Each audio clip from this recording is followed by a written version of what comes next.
Hello, everyone, and welcome to episode 4 of Map Making 101 for Company of Heroes 3. My name is John. I'm one of the community managers on the team, and I'm here once again with our senior map maker, Will. Hello, folks. So, Will, it looks like you've been hard at work since our last episode, filling things in. Can you bring us up to speed on where we're at and what you've done so far? Yeah. So I have gone through the majority of the map now and added in basically all the assets I think we will need. There's every likelihood that with some playtesting, some areas will need some more assets added in, some areas might need fewer. But for the most part, this is pretty good. This is where I want it to be. I haven't done any of the out of bounds areas yet. You'll notice those are still quite blank. But for this episode, I wanted to focus primarily on artwork, getting things pretty now that we've got basically everything where we want it. Okay. We'll focus on out of bounds and playtesting and all those other things in the next episode. But this is a big one. This is what most people will either find the most daunting or they will enjoy the most because you are either an artist or you are not. And I mean, there's a lot to do on our maps. There's a lot of artwork and lots of ways you can do it. But before we go into that, I wanted to address something that you may notice as you are developing your map, and that is performance. The editor itself, because you're looking at this from such a viewed out distance, you might notice some slowdown. If I move my camera around, you might get some hangs. That is perfectly normal, especially if you're running on a lower spec PC. So before we get into the art, I wanted to show you just a little trick that might help you. So if you go into Tools and Settings, and then go to Render Settings, you can scroll down to Performance here. You can set the maximum input lag. The higher this number goes, generally speaking, the less your editor will clip and hang. But you may notice that if you go too high, some of your inputs won't be registered. So play around with this number if you feel like things are slowing down too much. So if you go into Scenario Settings, you'll notice the Camera tool. You can set this far clipping plane. What this will do is clip anything beyond this distance in meters. So I've set mine to 300 right now, and if I close this and I zoom out, you'll notice I have this blue border. It's basically not rendering anything beyond this point. So you can only render like basically what's around you in the map, and it will save you on performance. It will improve performance in general. I've set mine to 300 because I very, very rarely zoom this far out. I'm mostly working around here and I can see everything. You may also notice some improved performance if your camera is not looking at the far distance, so if you're working bird's eye. This will generally make things smoother. But yeah, those are the workarounds that I would just recommend before you get started on this stage. Okay. I was going to say earlier, Will, our map is looking very functional, but it definitely needs to get punched up a little bit. It's not as pretty as we might like it to be. Absolutely, yes, it's definitely lacking the beauty factor. So, right, let's get started on the art. Now, this might be very different to what our artists here at Relic do. This is just my personal preference. But whenever I'm looking at art, I actually always start with the lighting. So we're going to do the same. Before we even look at ground textures or anything like that, I am going to go down to Atmosphere on my scenario window, and you'll notice that I have just one default atmosphere. Now, in the tools that you have complete freedom to make these atmospheres as you will. If you right-click on an atmosphere when you're happy with it, you can save the presets and use it again. What I'm going to recommend here is an atmosphere that is great as a kind of middle ground, something for you to use wherever you want. Save it, and then you can use it on any future maps and just change the sunlight color or the angle, however you like. So let's have a little look at the atmosphere settings themselves. You'll notice the properties pop up as soon as you go onto atmospheres. The time of day will affect what lighting is available on assets. So if it's set to night, for example, things like streetlights will appear. But for the purposes of this, I'm just going to go for dawn, because I'm going to go for a slightly dusky kind of dawn. The sunlight color, I'm not going to change too much. Maybe just drag it a little bit more towards the light yellow oranges. Nothing too drastic. And then all the rest of these sun settings are something that you can play around with as you will. I'm going to keep the intensity the same, the shadows stay the same, not going to touch the shadow settings here.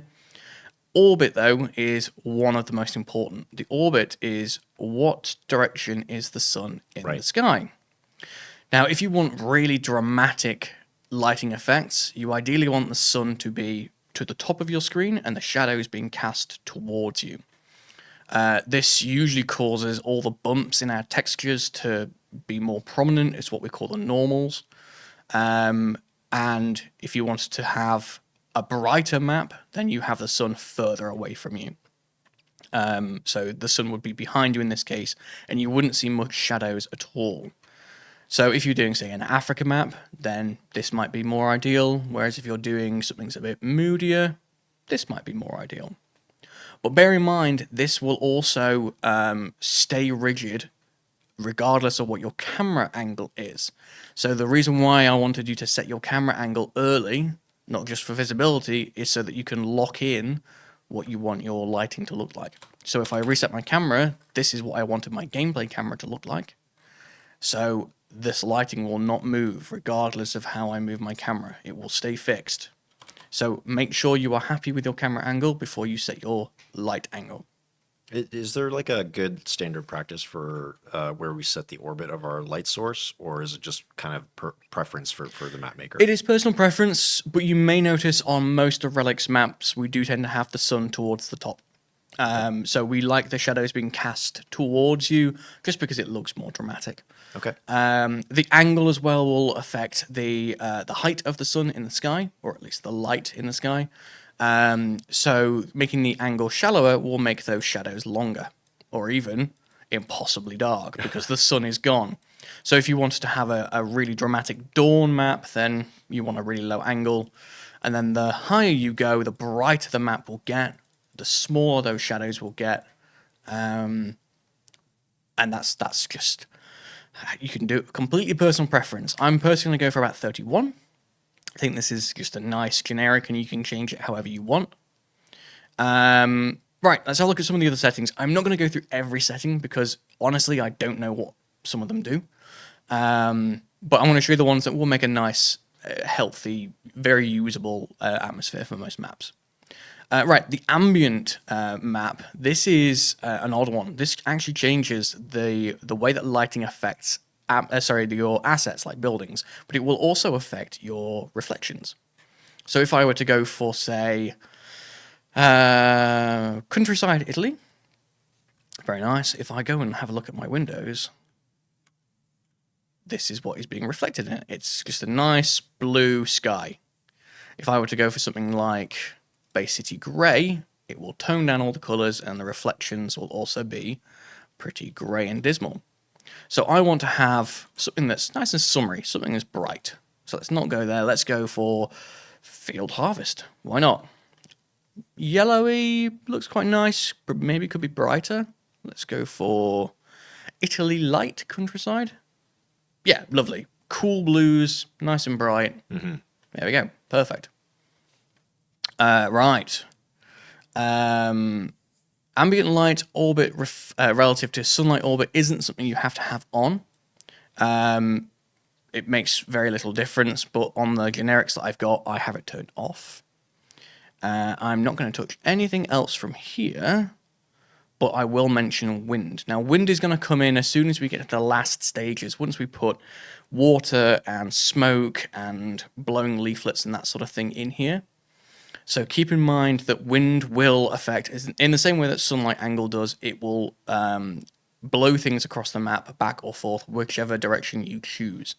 So if you have, say, a beach map where the water is moving up the beach, you probably want to have the wind blowing in the same direction.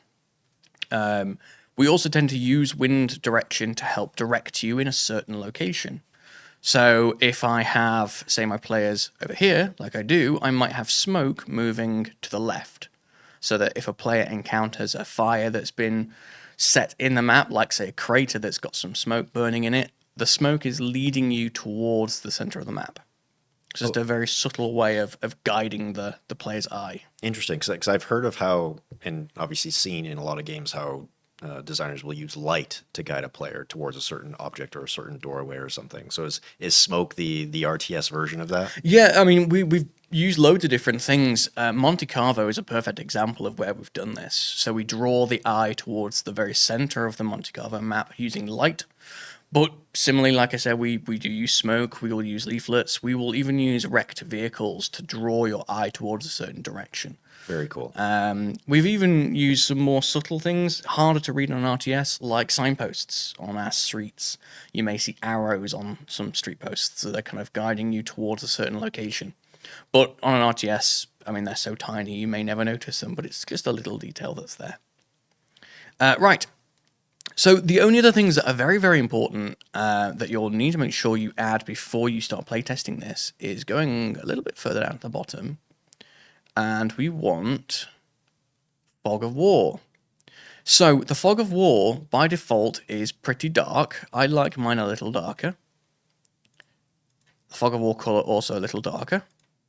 And down here as well, you'll notice the highlight, the midtone, the shadow, all of these different settings here.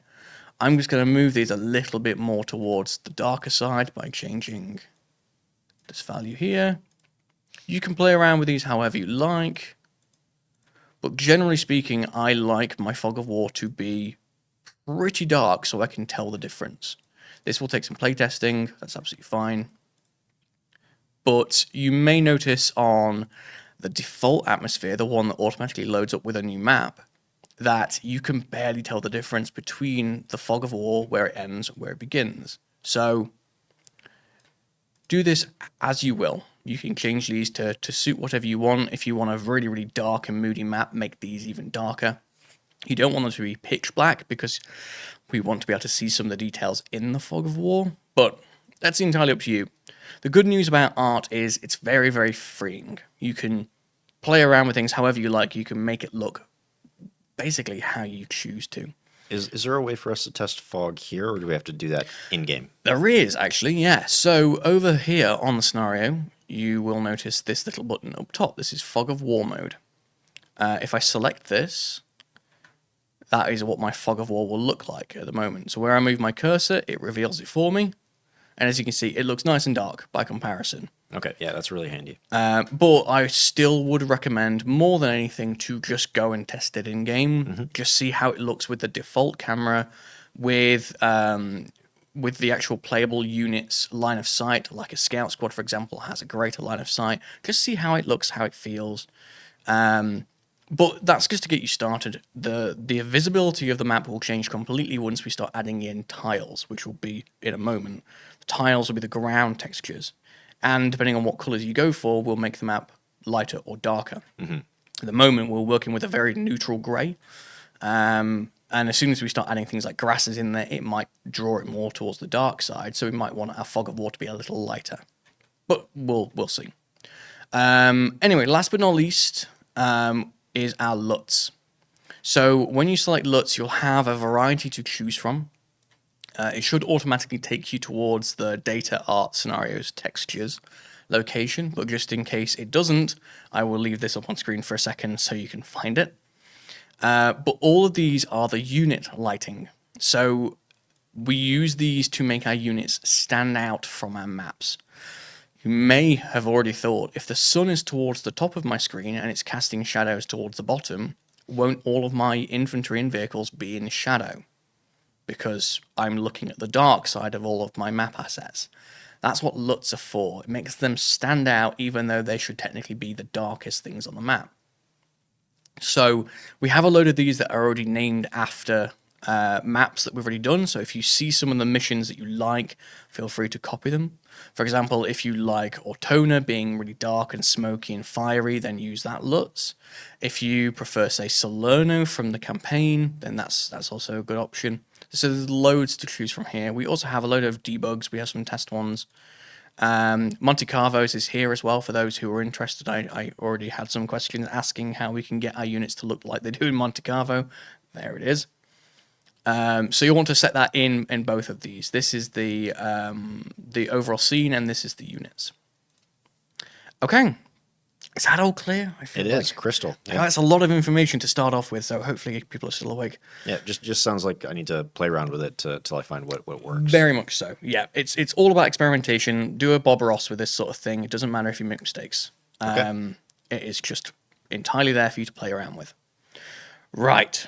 Let's go on to ground textures. This is the big one. So the ground texture tool, the tile tool, is up here. It says select tiles.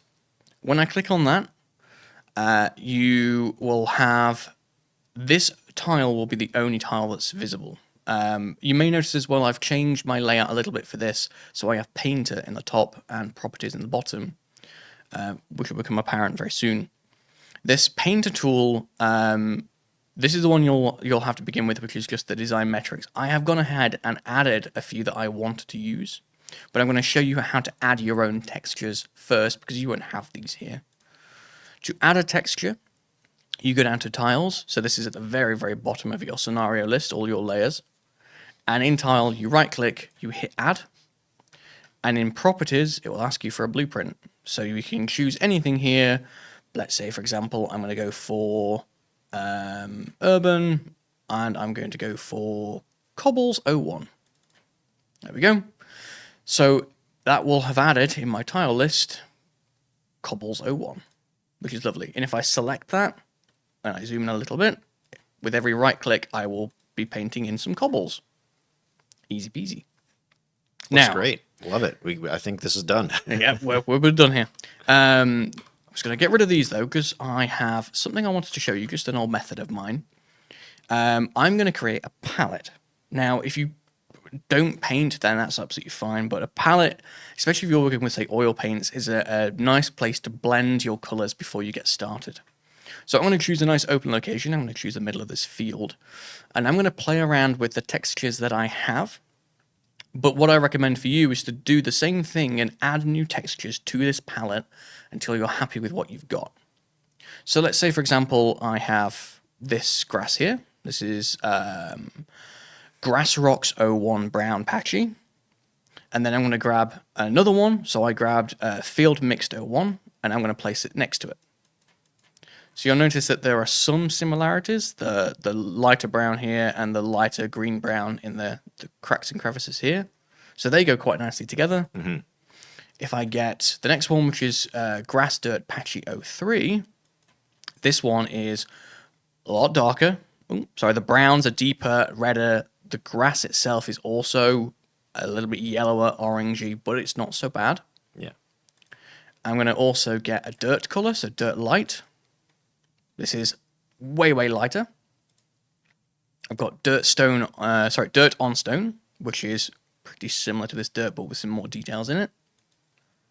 I also have a stone. I went for Stone Cliff Rubble Chalk B, which stands way out, but has some nice similar greens in it. And I have Urban Cobbles 03, just at the bottom here, which some similarities, like the dirt colors, are also quite apparent. So this is how I would usually pick the textures I want to work with. I would place them in a similar area. I will place them next to each other, just see how they look next to each other. And when I'm happy with that, then that's fine. You can change them, however, if you just select, say, Cobbles 03 here. I could change this to be, I don't know, maybe Cobbles Arch Broken. That looks quite nice. So I might keep that for a little bit. So just changing the blueprint in properties, you can cycle between these different textures however you wish. I could go for concrete, for example. But yeah, no, I like that arch broken. That was quite nice. It stands out. And this is an easy way of just choosing the different types of tiles and textures that you want on your map. Now, this is not how they're going to be laid out. This is just to get you an idea of how well they look with each other. You may find that some of our tiles are way out there. They just have very little they'll ever blend with, and that's perfectly fine for very contrasting standout areas like centerpieces. If you've got a burning plain, for example, and you want ash and embers, that sort of thing. Mm-hmm. But because I'm doing the very, very basics, I want to keep to a nice neutral set of tiles. Okay, so when it comes to painting them, There's also the blend option up here, and this was recommended to me by our artist. I was doing a very odd way myself. This blend is how well these textures will basically feed into each other. So he recommends setting it to about 0.2, 0.3 maybe at the most. And while you have a texture selected, so let's say we go back to, let's go to this more stark color, this darker reddy brown. I'm going to change the size down to about 4. And with every click that I do, it will only add 0.2 of the texture to the other texture that's already here. So it's slowly blending in. And you'll notice that that reddy color isn't actually that strong anymore. Right. Because I'm only doing a small percentage of it. I could even probably do it on this even lighter brown color, and it won't look too bad. It just blends in nicely. And if I were to grab our dirt light, I'm going to do the same over here. Just blend it gently into the grasses. And this looks like it could be the embankment at the side of a road. Mm-hmm. I'm going to grab the stone version of this dirt, and I'm just going to blend this in here. Just add some more detail to it. I'm going to do the same with the rocks over here as well. Just blend in a little. Even with the cobblestones. I'm going to grab the cobblestones themselves. Just paint these a little bit in. Now, see, some textures are stronger than others, so I'm going to drop this even lower. I'm going to drop this down to 0.1. And then try again over here. There you go, nice and subtle. So it looks like there are cobbles there. They've just faded away over time. And even grab this grass over here and just blend it into the rocks over here. So this is how we're going to be basically painting over all of our map. It's choosing the main colors, the main textures that you want, and then slowly blending them together as subtly as you can. So this is just an example of using all of them in one space. We can't use all of our textures in one space. It will cause performance issues. So the next important step is to turn on chunks and tile counts. So at the moment, I have exactly the right number of tiles per chunk. It's a tiny, tiny number because of my resolution settings, but it's 8. So you are allowed to have 8 different textures per tile, the tile being this green square. This is the reason why we chose to have our chunks be 16 by 16 meters very, very early on. We're going way back to episode 1 here. Yep. So every single green square here can have no more than 8 different tiles in it. So if you want to have some very, very different areas. So you want to have, say, yellow grass over here, green grass over here, rock and stone right next to it over there. Then you may end up having more than 8 tiles. That number will turn red if you go any higher. So that is my recommendation. Keep this number at 8 or lower. Otherwise, you might see some artifacts appearing. You might see some textures just won't render in. Some textures will just turn black. And it will be very obvious when you've gone over that limit. But yeah, for the purposes of this map, I'm not going to go any higher than the 8. I might add a couple more in here, but I will only use them in very sparse locations where there's nothing else. But I suppose of note, one of the textures we have is actually the grid. So I have another one to play with. This is a perfect opportunity for me to show you how to merge. So I don't want the grid to be my very bottom texture. I'm actually going to choose dirt to be my bottom texture so I can add grass and rocks and things onto the top of it. Usually starting with dirt is a helpful way just to make sure that if you're erasing things, it always stays dirt at the bottom. Dirt is the easiest thing to work with. So I am going to move my dirt up to the very, very top. So the dirt now is the very bottommost layer, even though it's the top of the list. Is that how it works, sort of in that reverse order? Yeah. Okay. So the top is the bottom texture, and it goes down. And what I'm going to do, if I remember how to do it properly, I think I'm going to do it the safe way instead. Oh, no, it is this. I see it. So I'm going to change my grid to also be dirt light. So I want tiles, dirt. You will notice when you're going through all these different folders how many different ground textures we have. There are hundreds of them, which is, again, all about experimentation. So I have changed it to dirt light, and now the entire map is covered in dirt light. But I have 2 tiles there, the exact same, so I select them both, and I'm going to hit merge tiles at the top here. I thought merge was a grenadier ability. Yeah. Keep your gameplay out of this. So I'm going to set them both to be the dirt light, and hey presto, it combines them into one. And now I have 7 per chunk because the grid one's gone. Okay. So I'm going to save that. Any questions before I crack on though, John? Yeah, do we want to ensure that we have 8 in our chunk, or can we have less? You can definitely have less, and sometimes working with less, having a more minimalist style is a good thing. I'm going to show you a couple of techniques that I've picked up along the way. I am not a minimalist. I wish I were, and some of our artists who are minimalists make me green with envy, because making something so beautiful with so little is just fascinating to me. But yeah, you can certainly work with fewer than 8. 8 is just the upper limit. Okay. Right. So let's go way back to basics. We have a huge map to cover, and I don't want to be doing it piecemeal, just adding little tufts of grass here or there. You can do that, just do it one chunk at a time, but I'm going to go broader.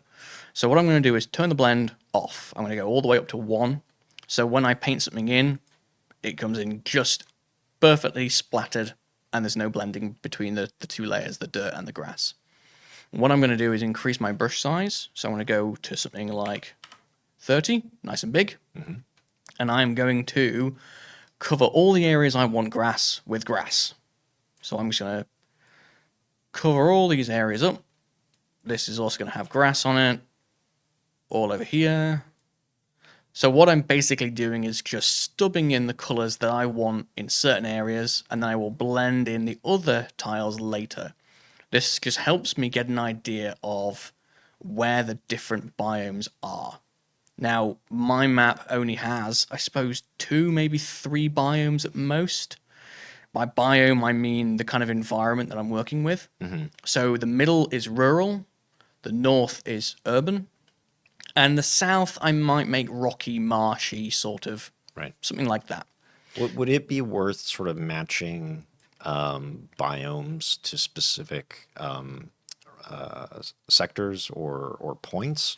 You can do, yeah. Or is that perhaps maybe a little bit too granular, and we kind of want to keep it, simple in terms of like how we spread these around? I mean, you absolutely can do. There's no reason why you can't. My recommendation is to try and have no more than 2 or 3 biomes per map. Okay. But that doesn't mean that you can't have sectors that are, say, forest next to sectors that are farmland. That's absolutely fine.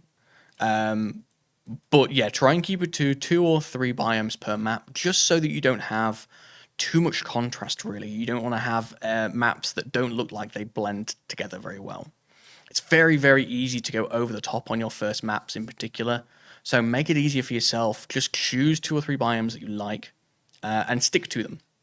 You don't have to have every single section of your map looking different as well. Like the HQ sectors, players will barely spend any time here. These back corners where there's low resources, they'll barely spend any time here. So don't worry about having too much of one biome. It's absolutely fine. Players will spend most of their time down this central line. Mm-hmm. So these are the areas you should make as interesting as possible. And the same goes for all the work that we'll do with tiles and textures and splats and splines. Make it easier on yourself. Just focus on the central areas to begin with. If you want to add all the nice details all over the map, that is absolutely fine. But time is precious, and it's easy to burn out. If you give yourself too big a project, you may never finish it if you make it too daunting. So really just focus all the details towards the center and leave the outskirts a little bit plainer. That's absolutely fine. I'll be doing that because I just don't have the time. Who does? Oh, I miss the days of university where I had all the time to explore the tools as long as I wanted to. Mm-hmm. Alas, I am now old and crusty. Right. So this is most of the grass done. So you'll notice some areas that I have left ungrassed, let's call it, is here. So this is more of a lumberyard, so I want to leave that dirt. I'm going to also leave the city as dirt because I'm going to add cobbles and things to it, but I'm going to do that a little bit more piecemeal. I'll probably do the urban areas last. I have also left dirt where there's roads and rivers, because most of my roads are going to be made of dirt anyway. So what I can actually do now is add some splines. We'll go into more detail with the tiles in a little bit, but I wanted to show you the 3 different techniques we have for dressing our maps. So tiles is the main one. Tiles are going to cover the vast majority of the ground that you have. Splines and splats are ways of getting more detail into a smaller area. So let's go up to our splines. So our road splines, for example, that we added here, these are just placeholder. Naturally, we don't have vibrant lime green roads. And if you remember, inside these are a strip component. This strip component is just a texture. So instead of being in grey box, I can look in splats and look for tracks. If I grab tracks, I'm going to go for tracks straight 01. I double click it, and it suddenly changes this into a somewhat stretched and blurry road. Now that's because by default, our textures do not go to the width and the tiling that they are supposed to be at. They'll just go to whatever size the spline was. So on properties at the side here, you'll notice that there's tiling and there's width. If I go to reset width, it will go to essentially a width of 16, which is, if I'm not mistaken, what this texture was set to be at, but it's too wide. Like it's overlapping my fences. So I'm going to hit the R key, and I'm just going to resize it to fit the area. Yeah, I don't want it any wider than that. Looks fine to me. So I'll have a bit of a grassy border at the side of my roads, but the texture itself is still stretched. So now I go to tiling and reset, and now it's nice high quality textures at the width that I want it to be. So I can go through and I can do this with all these splines. I might just do it with this one. I'm going to focus on this area, I think, just for the purposes of this episode. Sure. Because I can't do the whole map in the limited time we have. So I'm going to go to spline, just show you again, select the one that I've got. And I'm going to go to splats, dirt. Let's see if we can find a different... Oh, no, it's down in tracks, wasn't it? Tracks. Let's go for track straight 02. A little bit different. So I'm going to go for... I think the width that it's at isn't going to work with this because this is just a track from a single vehicle if I reset the tiling here. There you go. So I don't think there's any vehicle that's that wide. That's one heck of a tractor. It is a big old vehicle. So I'm going to probably choose something different. If I wanted to use that track, I would probably only use it in very specific locations. Maybe try messy roads. Oh no, that's also a very specific one. Let's just go for the safe track straight. Oh, this is the sandy version. I see. There's 2 different ones. I'm using B, and there we go. There we go. Nice and easy. Reset the tiling, and hey presto. Now, I'm just doing this to give me some idea of where the roads will be, but in reality, you don't have to use splines on your roads. You can just use the basic tile as your road if you'd like. In fact, what I'm going to do is take this spline here. Oh, I realize it's a big one. I'm going to cut this spline way down. So I want to highlight some of my nodes. I can't actually see because most of it's off screen. If I drag a bounding box over some of these nodes, it will highlight all of them. I'm just going to delete a load of them. I'm going to make this spline a lot smaller. I'm going to drag it over here.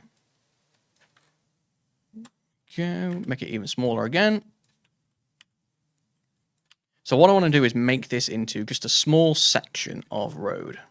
If I can get rid of even more. Remember that splines should always be 4 nodes minimum.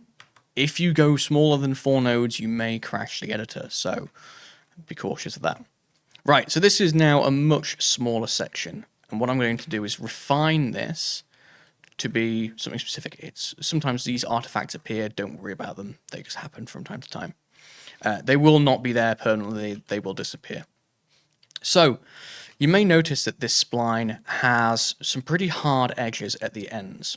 So what I'm going to do is refine this a little bit So if I go on to the properties of this spline, I can choose many different things here. I'm going to show you some of them, like colors. If I select this, I can choose to add a color. Let's make this a little bit yellower there. So at this end, you'll notice it's going a little bit browny color. I might go a little subtler than that. And at this end, I could go a little bit greener, like here. So you'll notice it's tinting Right. further down the track. And you can also move these nodes here to make the edges far softer. So the more this node moves towards the middle, the fainter this end gets. The more this node moves towards the very end of it here, the sharper it gets. So I'm going to make this really faint. I'm going to turn this more towards a brown color. I might go darker, actually. So let's shift down the yellow, actually move the blacks in there. There we go. So nice and brown here. And I'm also going to move this towards the middle. So now instead of having a very prominent road, I have something a little subtler. In fact, I might go even subtler still.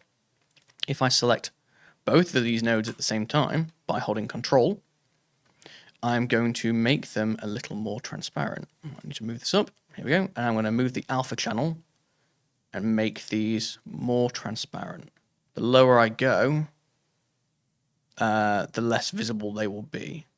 Might also, let's think. Do I want to go darker or lighter? I will go a little lighter, just a little subtler. Change the alpha channel up a little bit. And here we go. So now I can move this onto some corners where I want the tracks to be a little bit more prominent. You can duplicate these and layer them on. So I'm going to drag this one just over here. Some nice natural curves into it. There we go. So I have a junction that looks a little bit busier than it did before. So that's a spline. The splines, you can mirror them as well. So if I wanted to flip them over, let me just get rid of this channel here. If I wanted to flip them on the x-axis, I can. Just add some variety. The y-axis also flips them that way around too. You might also notice the remove grass. We'll get on to grass at some point, but if this is ticked, it will delete any three-dimensional grass underneath it. But we'll be hand painting our grass, so I don't need to worry about that one. And other than that, you needn't worry about most of these other settings. The one thing that will become apparent, however, once you start layering splines on top of each other is it becomes difficult to select them. So where you've got, if I just lock all but this, I now have 3 different splines in the same area. I have to left click through them manually to find the ones I want. So just keep an eye on how many splines and splats you have in any one area. Remember that you can also lock all but this up here. So now I can only select splines. I can't select assets or splats. So this is useful just for keeping control of what you've got. But also another notable that you may not notice until too far in, the order that these are in will determine which ones are on top. So any splines, let's say this new one that I've put in here, if I drag this spline to the very top of the list, this will now be on top of any other spline. The same goes for splats. So if I want something to be at the top, it needs to be at the top of the folder that it's in. Right. So I'm going to show you some other examples of splines that I've got. This is just an example of how to make some very, very faint tracks. Over here, though, I have made, let's call it a little productivity corner. This is what I would recommend you do. When you find a splat or a spline that you like, make a duplicate of it and just put it to the side of the map, just out of the way. Right. So that you don't have to go and, you don't need to make new splines every single time. You can just grab the ones that you like. So if you wanted to, say, grab the road spline that I made over here, because I've already made the edges more transparent, I've already changed the colors how I want them, I'm just going to paste this over here, and I can use it again wherever I want it. Absolutely fine. So I want to use a variety of these different splines here. So in the exact same way that I did with the other one, I can open this up. I'm going to change the width. So this is what it believes to be the default width, but this is way too wide for me. I want this to be quite narrow. So I'm going to make it 16. Oh, no, sorry, that's just me manually dragging it to size. Reset the tiling. That's a bit more appropriate. I am also then going to go into colors. I don't want to change the color of this one, but what I do want to do is just feather that edge a little bit so it doesn't stand out too much. Maybe a little less than that. Oops. You can also add nodes, as I did by accident, by clicking on this train here. So there we go. That's nice. I'm going to leave that there, duplicate it, and bring it over to where I want it. I'm going to plonk that down underneath this fence. Just here. And I'm going to conform its shape how I like it. This actually might still be a bit too wide for me, so now I can adjust it how I like it. Get rid of this channel. And then if I select the texture again, I'm going to reset the tiling since I've changed the width. Again, we get a little bit of artifacting, but that will disappear once you start working with other splines. Yeah, so that's the basics of splines. If you see something that you just like the look of but don't like the color of, just remember you can change the colors by selecting, opening, and go into colors here. But the more vibrant you go, the more out of control it can get. Mm-hmm. And also bear in mind that when you're in gameplay and you're damaging things like blowing things up with artillery and whatever, the color of this spline will not change the color of craters. We have materials in Co 3, so because this is dirt, it will always generate dirt craters. So if you try to make this into, say, a bright blue for whatever reason, craters will still turn out brown. So there are some limitations. Right, anyways, so that's a variety of splines that I've got here. Don't need to worry about them, but these are the ones I'll be doing in the background. I'll be adding. Let's add some splats. So I need to select splats here, and I'll deselect splines. So splats are very, very similar to splines, except that they're more single use. They don't really work in long trails like roads. They are more one-off splats to put in specific locations. So for example, this one here is just a bit of moss to add to the top of my field. Mm-hmm. So I'm going to grab this actually and plonk it over here in this corner. You'll notice it's absolutely massive by default. So I'm going to hit the R key and just reduce its scale slightly.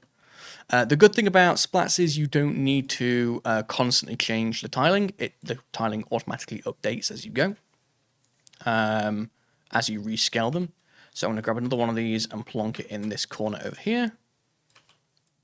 Just because it's a nice dark corner, it looks like it would be mossy and leafy. And I also have some things like mud tracks. So I'm going to copy that and drop it over here where there's a gate.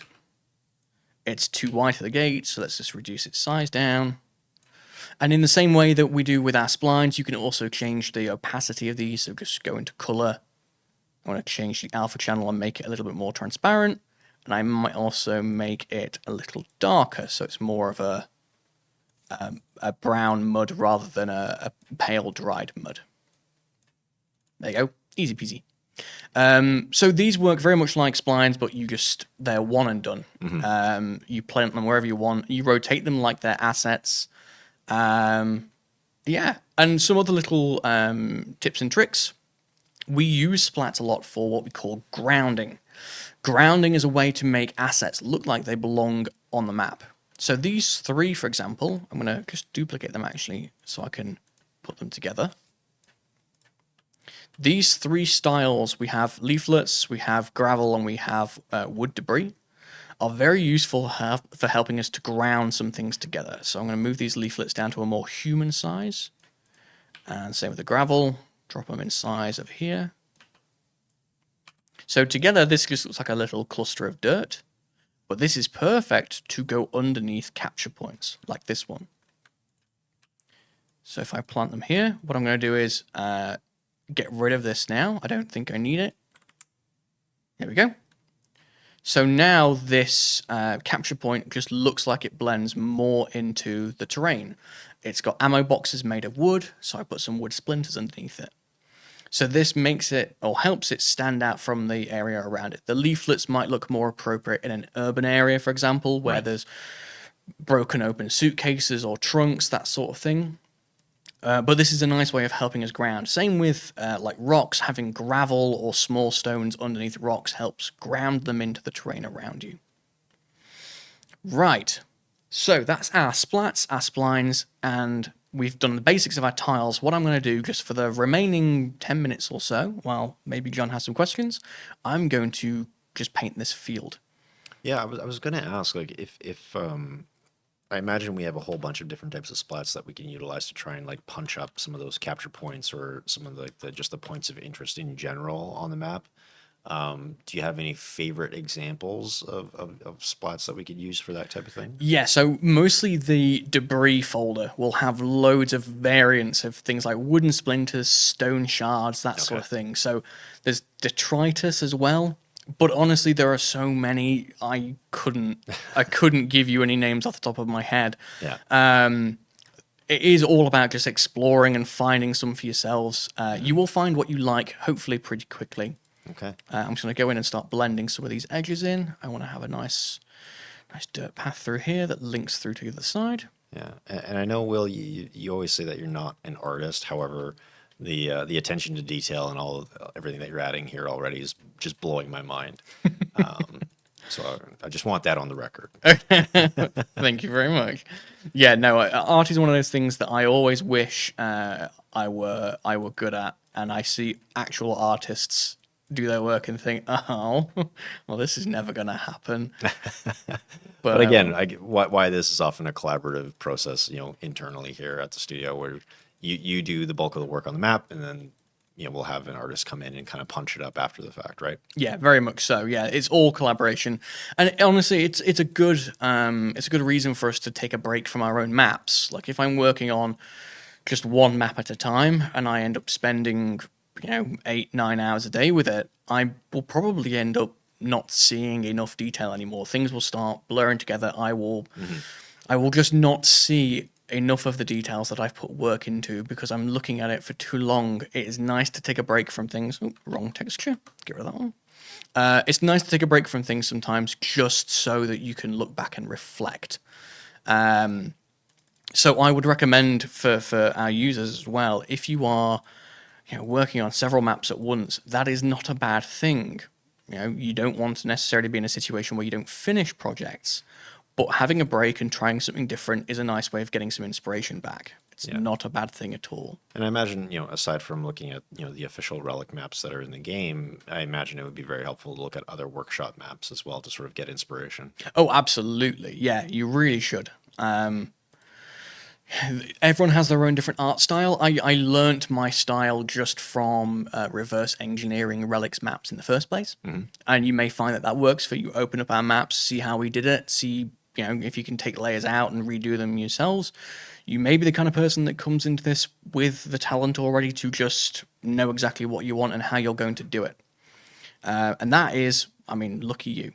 Right. So what I've noticed in doing this little field over here, besides this artifact, which I promise will go away eventually, I don't like that these big areas of grass here are. Oh, there we go. It's gone.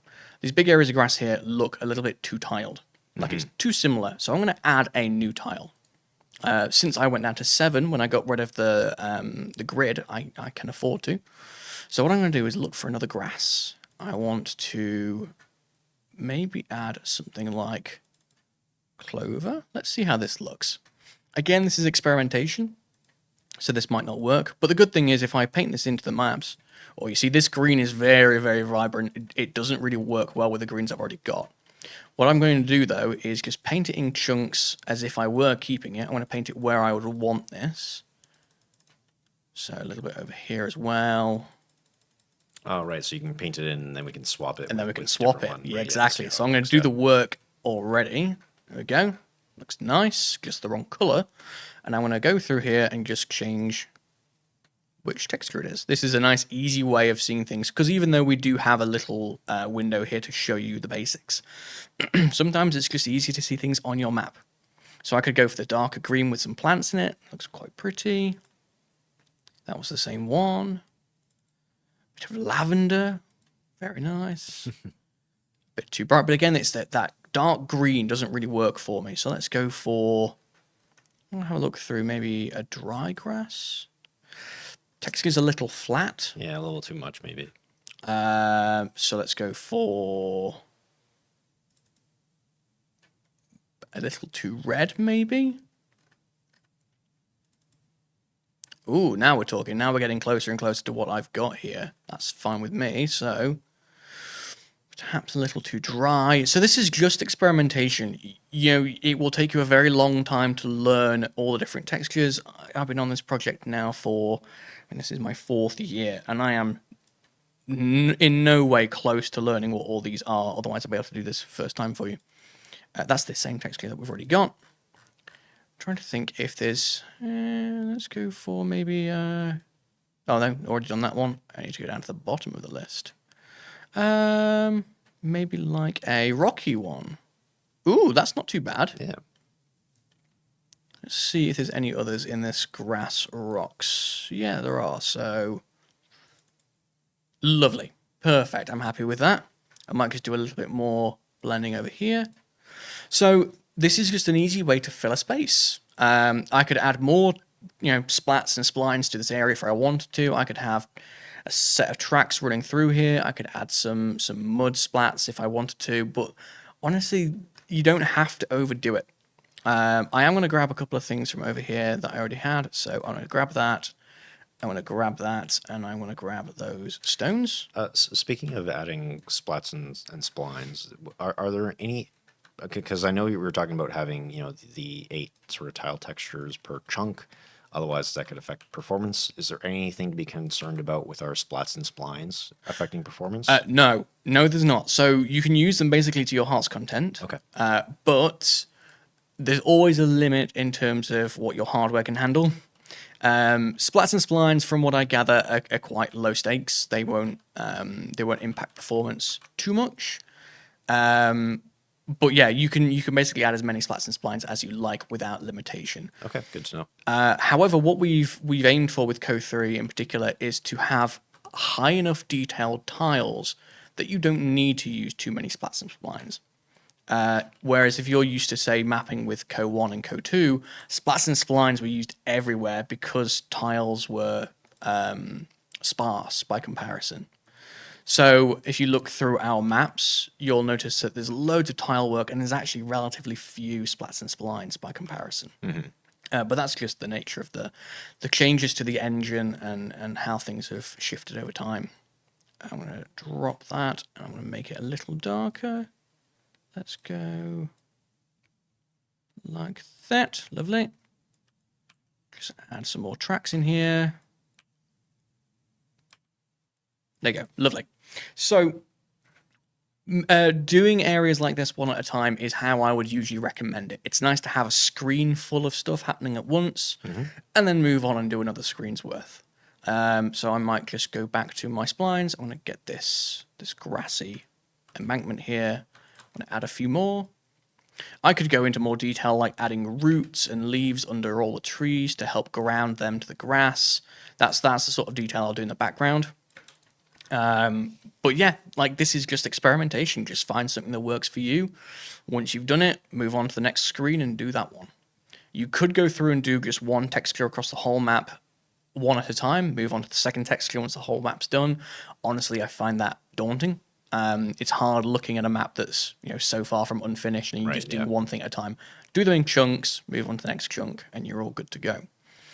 I'm trying to think if there was anything else I really wanted to cover here. I suppose one thing that's worth noting as well is urban areas.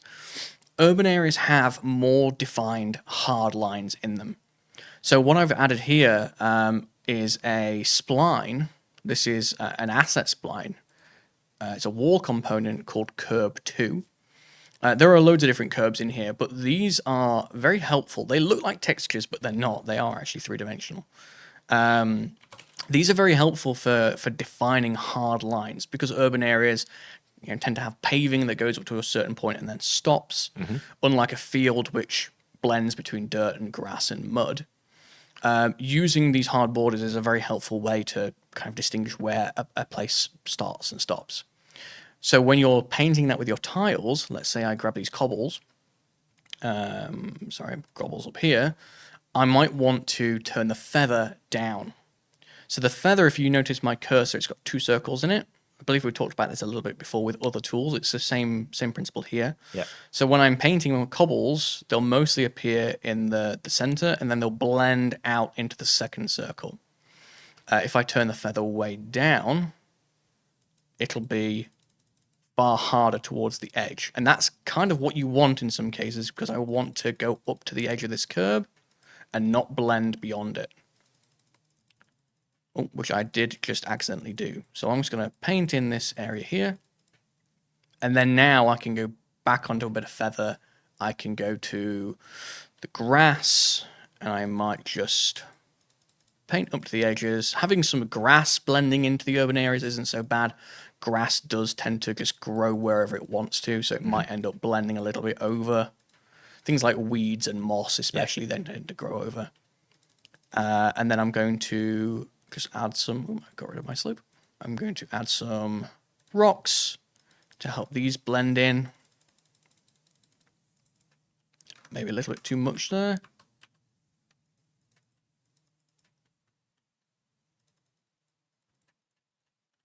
There you go, lovely. And then I might just add one last little bit of brighter grass, smaller size on my brush, just to help blend all these together.